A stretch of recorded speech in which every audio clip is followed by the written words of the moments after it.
Welcome to the red half of Sheffield, and yes, this is the time to preview the Chad Jarvis derby between my two beloved teams in the championship. And I always hate when it comes up. We don't even have to do a score prediction because you already know how I want it to go. But anyway, we still have to preview a match, and today I have to preview Sunderland, a weird fixture congestion. I will say that coming out of the international break. Sunderland at Bramall Lane Friday night under the lights. As of Leeds' result today, well, Leeds are top now, so it'll be second and third, barring anything crazy that happens midweek. It should be second, and yeah, you can call us third because I think Sheffield United are behind on goal difference. But long story short, Jimmy Ray from Wise Man Say is here to preview. And before we were recording, I said I listened to his podcast because I do all the time. And oddly enough, Jimmy, you told me what before we recorded?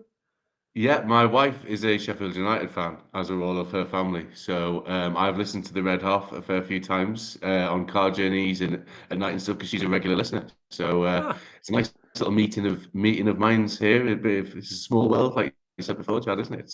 Yeah, it It's funny is. how football works in those ways. So yeah, I've been to Bramall Lane quite a lot, really, over the years with my wife and my brother-in-law and my father-in-law all have season tickets. So yeah, I've actually been to the Lane this season. I went to the Watford game when you won 1-0 against Watford earlier in the season. That was good.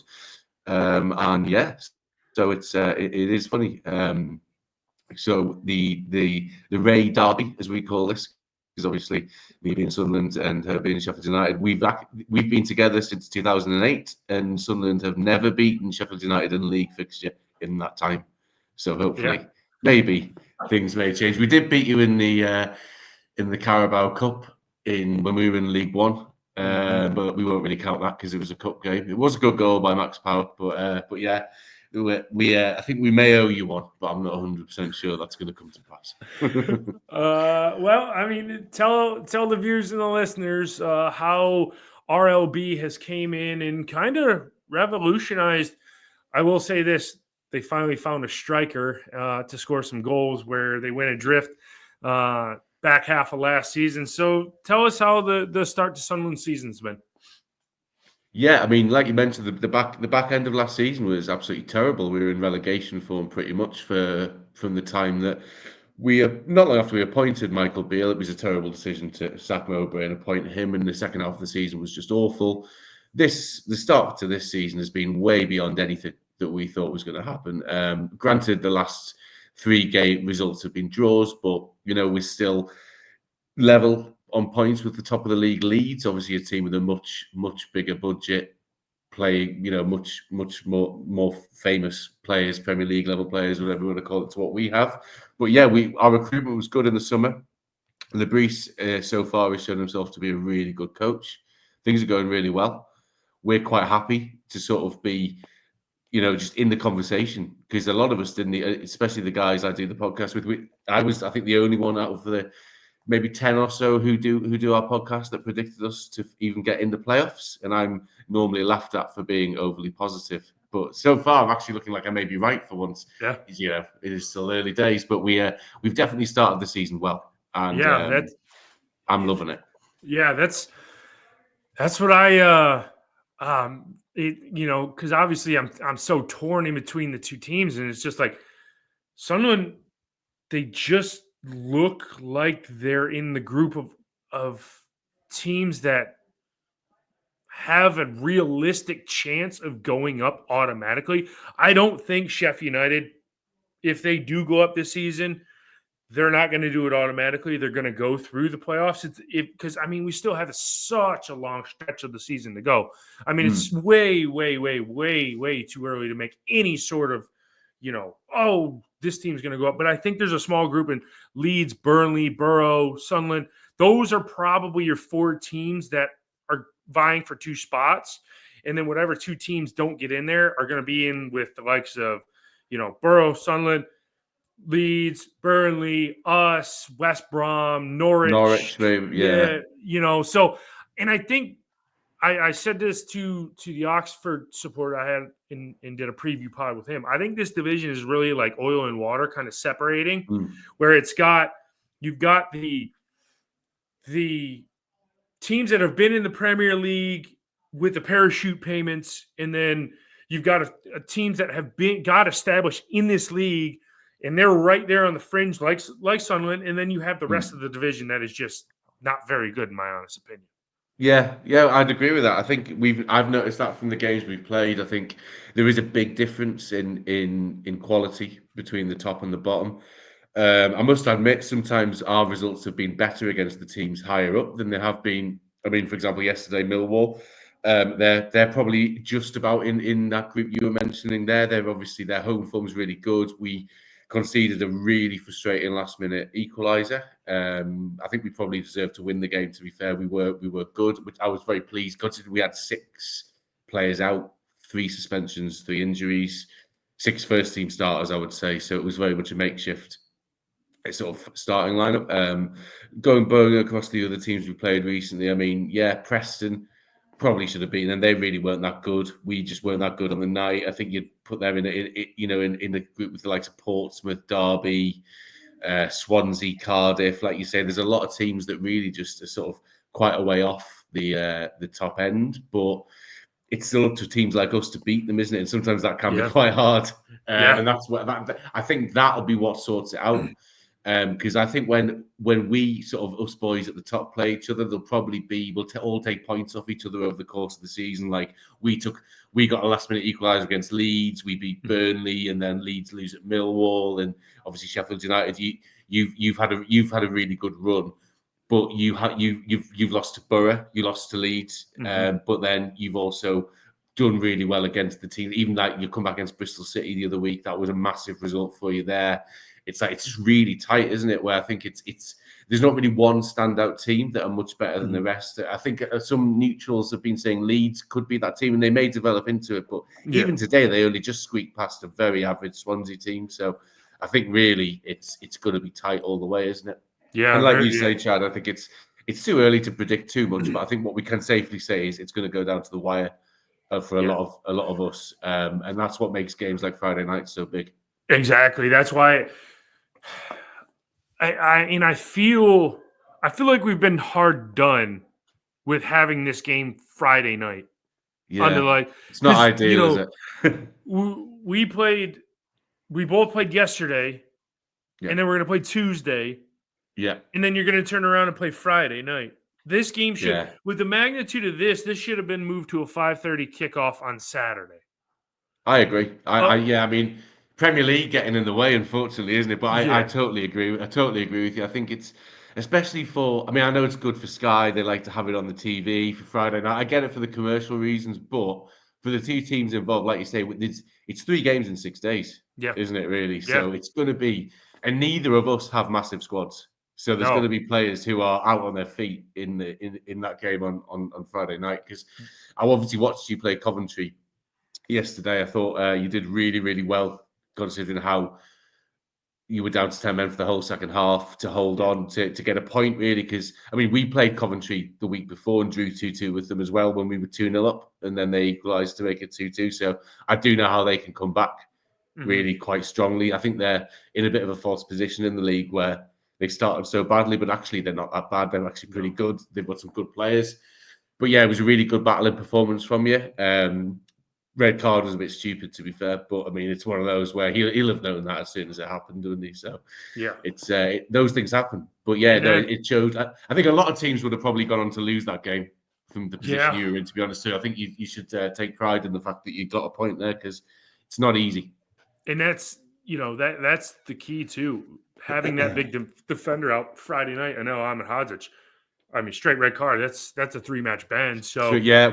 Bellingham for us had the same thing at QPR, and he's only just finished his 3-game ban. So yeah, you're going to have 3 games without Anil now, aren't you? So yeah, it's certainly going to make a taller task, considering that Sunderland have now found a striker, which I never thought they would. I was just like, okay. No, it's almost like we forgot what it was like to have one. Yeah, I know when the goals started going in, you're like, oh man, that's what that guy up front's supposed to do. He's supposed to bang him in, and you're like, okay, this is how it's Yeah, supposed to go. It's not supposed to come from the defenders and in just whatever Job can muster up and or yeah, some Luke O'Nine going on a run. It's just yeah. it's nuts what happens when you have a striker. All right, And yeah, and, so Wilson Isidore he's been pretty good. I mean, no, let's be honest, none of us had heard of him before we signed him. Came from Zenit St. Petersburg in Russia, but he's got 5 goals. He didn't start the season. He gets to go to fitness, so his goals per game ratio is up there with the guys at the top scoring charts, yeah, Josh Madger and people like that, in terms of his minutes per goal and stuff. So, yeah, he's quick, he's strong, tall. He's a handful. So I think Amahodzic being out probably is quite good for us, because I think Amahodzic is your centre back with pace, really, isn't he? So mhm. I feel like we may be able to do something now that he's not playing, in terms of Isidore getting a bit more possible. I mean, a lot could happen. We have a game against West Brom on Tuesday. He might get injured, but if he Yeah, doesn't, then exactly. yeah, That's what makes this so tough to preview because we do have that midweek game. But take us to Friday. How do you see this going? it's going to be a tough game. I think it could go either way. I think we've both got kind of similar. We're similar in some ways. We're both obviously good defensive records. Up there with the most clean sheets in the league. Both of us, I think you have one more than we do. You have 9, we have 8, I believe, because that was before play yesterday, but neither of us kept one yesterday, so I think we're both still up there. And so I think, to be honest, we both have attacking threats. You obviously have a bit more experience in your squad than we do. We're famously the youngest starting 11 in the league each week we play, so that can be a positive and also a negative, as we saw at Millwall yesterday. A bit of inexperience probably led to conceding that goal, so that could play into your favour. But I would back us against anyone in the league from the way we've been playing so far this season in terms of scoring goals. I think we've scored goals against, put 2 past Leeds, beat Burnley. We've put goals. We scored in every game we've played, apart from, I think, apart from against Preston, which was just a weird game in itself. That was one of those midweek games that you just want to forget. I went there. Deepdale was freezing. It was horrible, and it was a very boring game as well. But yeah, in general, we've been really good going forward and scoring goals. So I think we'll carry a threat. I know you carry a threat coming the other way. The likes of Raksaki, he's obviously, his goal yesterday was great against Mhm. Coventry, and just generally every time I've seen him play, he's looked really good.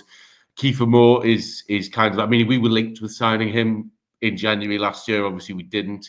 He's a player I've admired for a long time in the Championship. I think he's really, really good, up there with the best strikers in the division.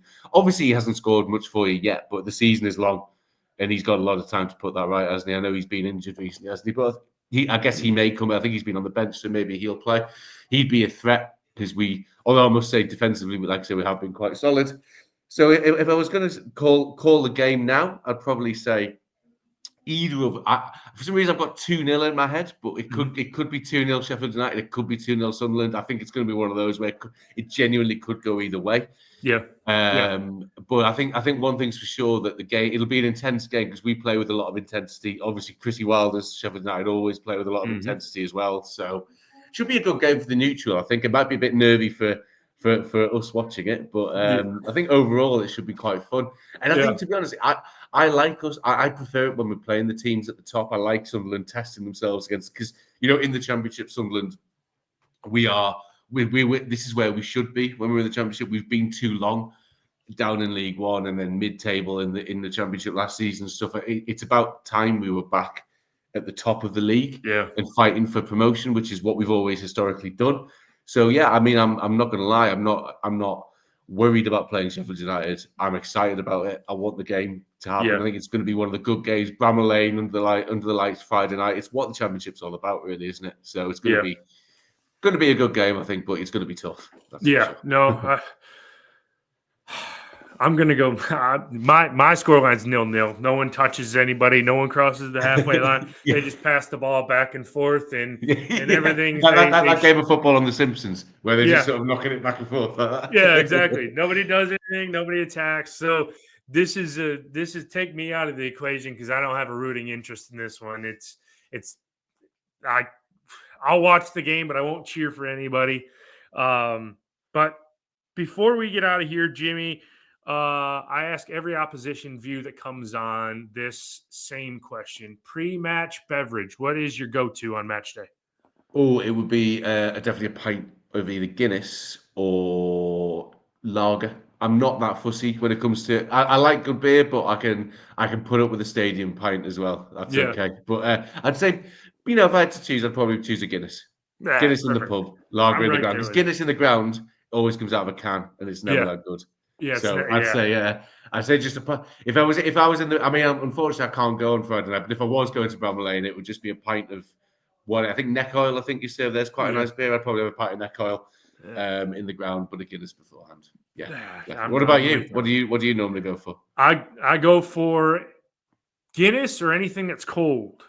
But That's the best way. if I had if I was there and I was going, yeah, Guinness in the pub is definitely go Yeah. to. Or as everybody gives me, stick for Carling. I absolutely It can't be love the Carling. northeast runs on Carling, mate. You can't Oh argue man, that. You get it everywhere.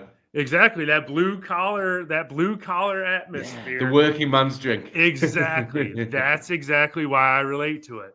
Yeah, Just wish I could get it over here in the States. But yeah. um, Not much market for it in the States. You probably got similar beers yeah, though. we do. We Yeah. do.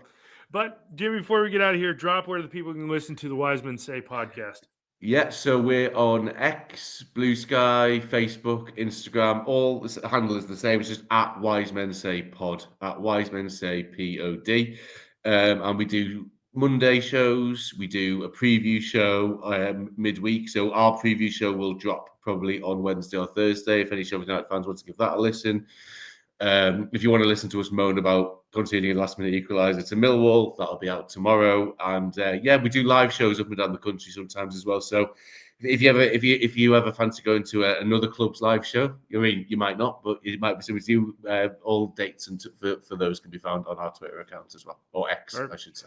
Yeah, I would highly encourage you guys to give them a follow because I do follow and I do listen to the Monday pod and then the preview pods every single week, as It's everybody always should know good by to me to listen. now.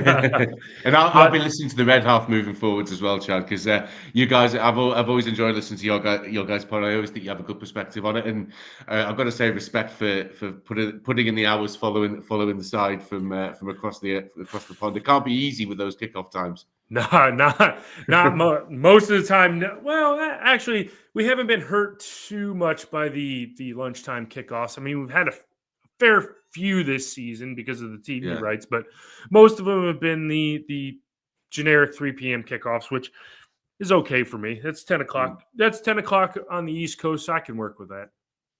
Yeah. Well, and But if you're ever in the UK and want to go to a Sunderland game, drop me a message and we'll meet up for a pint before. That would be great. will do. Will do. Before I will leave you with this when I get to preview West Brom of all teams after this one. I will leave you with Up the Blades.